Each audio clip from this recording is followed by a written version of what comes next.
I'm Corvin Hase Lourdes.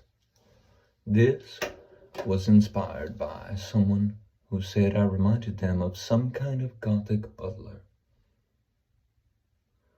I did not write this, but it has me written all over it, and the attitude is all my own.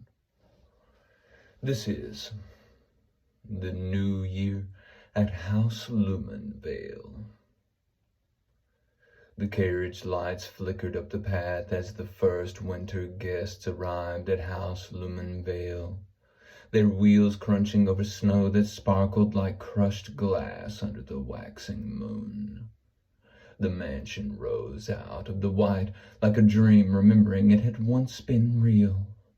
Dark wood, tall windows, thin columns, standing as though listening for something beneath the earth.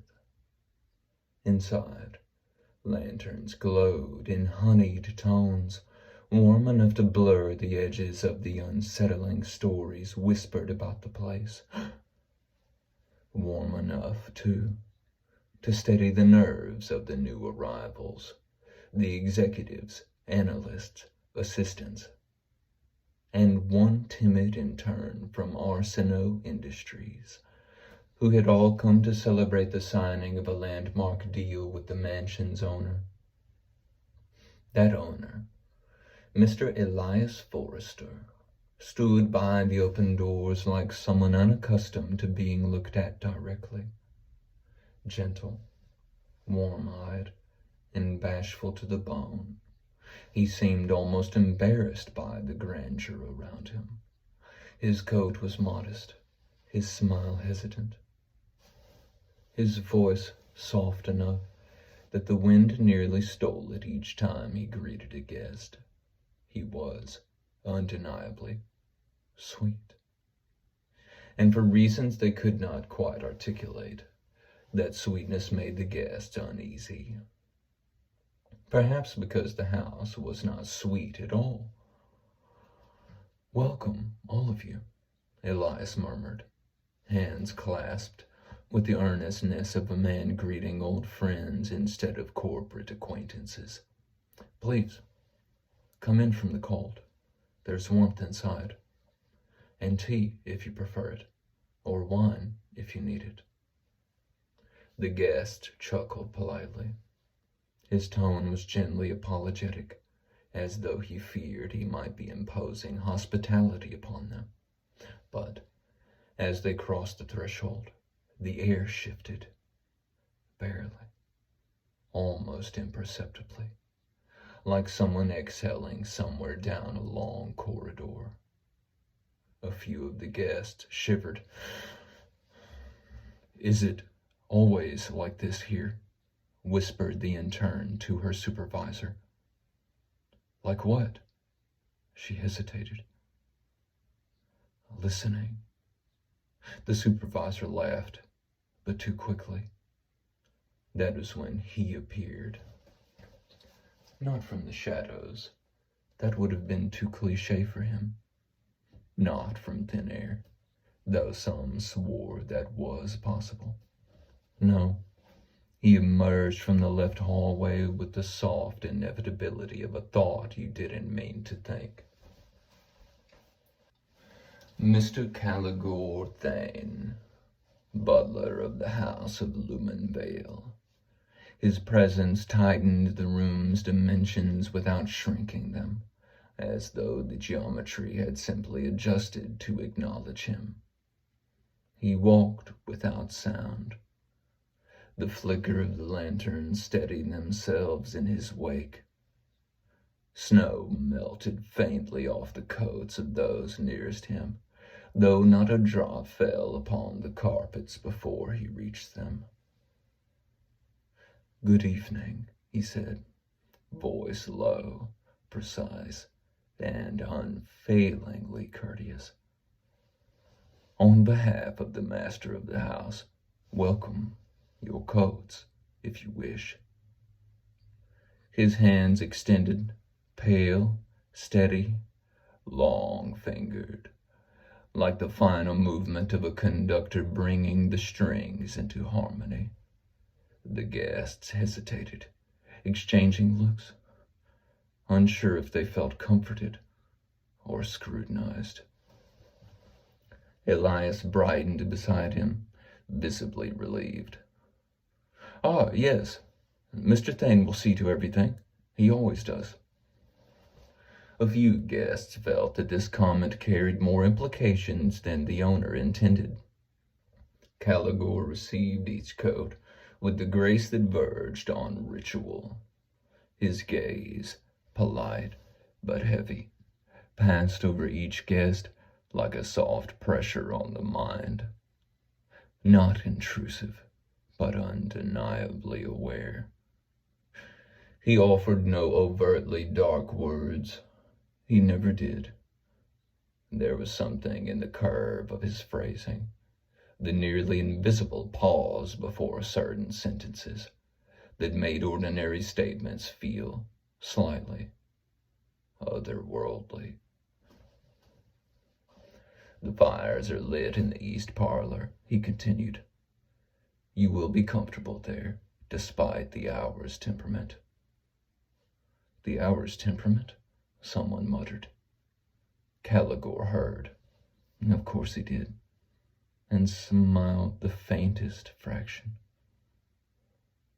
"Yes," he said, "tonight is fond of omens."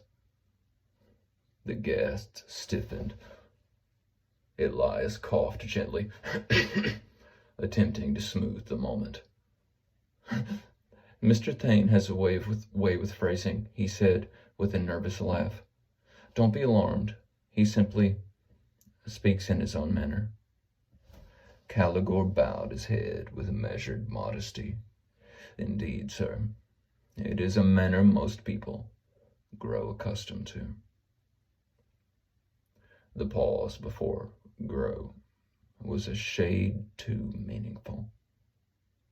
But the evening pressed forward. The parlor warmed the chilled guests. The fire crackled with an enthusiasm that did not feel entirely natural, and the champagne flowed easily. Elias moved through the crowd like a hopeful spirit, thanking each person for attending, while Caligore drifted along the periphery, replenishing drinks, adjusting candles, straightening a picture frame that no one realized had tilted. Every time he passed a guest, they felt it, a twinge of sensation, like a whisper brushing the edge of their awareness. No sound, no meaning, just that low, elusive feeling that something had spoken to them from a different layer of the room. The intern nearly spilled her drink. "Did you hear that?" she gasped. Her supervisor frowned. "Hear what?" She shook her head. "It was nothing. It must have been nothing." But it didn't feel like nothing, did it? Meanwhile, Elias glowed with gentle pride, though he apologized every few minutes for some imagined inconvenience.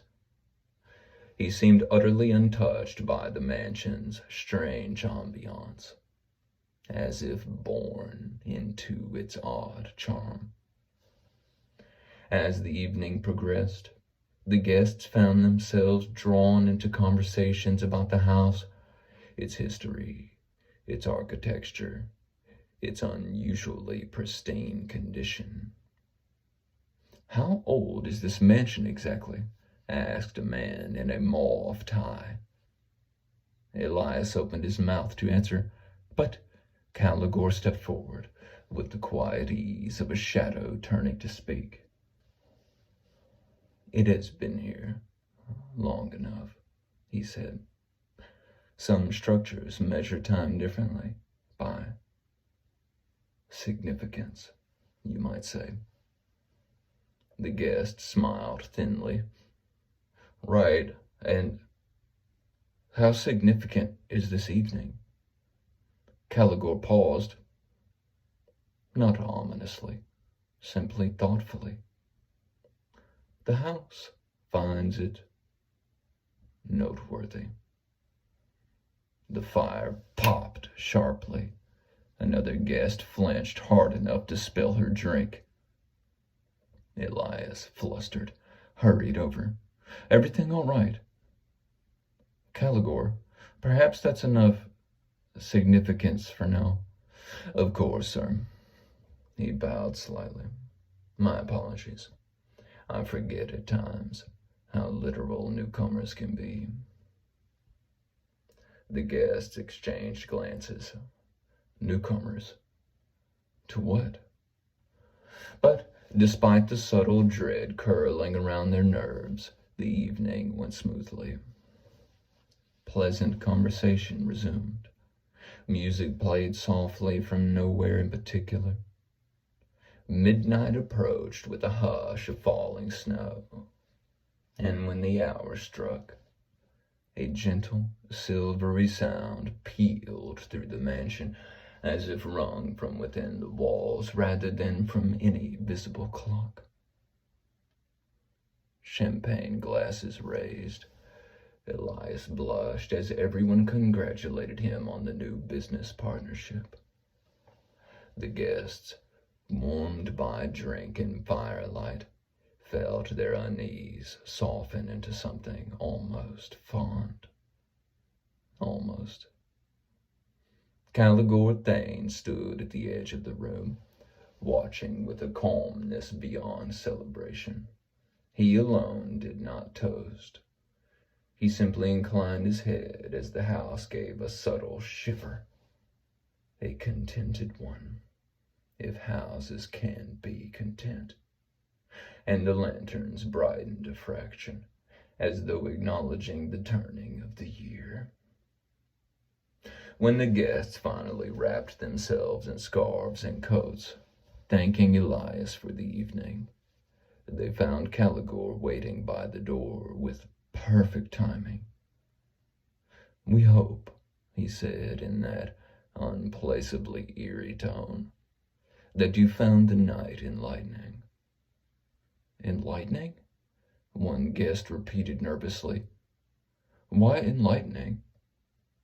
A hint, just the faintest glimmer of something unreadable passed through Caligore's expression. Because, he said softly, you were here. No elaboration, no explanation. The guests hurried out into the snow. Elias, watching them go, sighed dreamily. I think the night went well, Mr. Thane. Caligore closed the great doors with a sound like an exhaled secret. Yes, sir, he said. The house seems pleased. Elias blinked.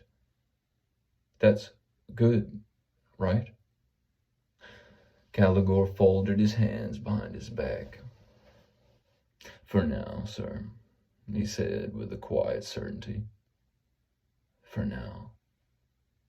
And somewhere deep within the bones of the Lumenvale, something shifted, imperceptibly, as though listening, as though waiting. The end. For now.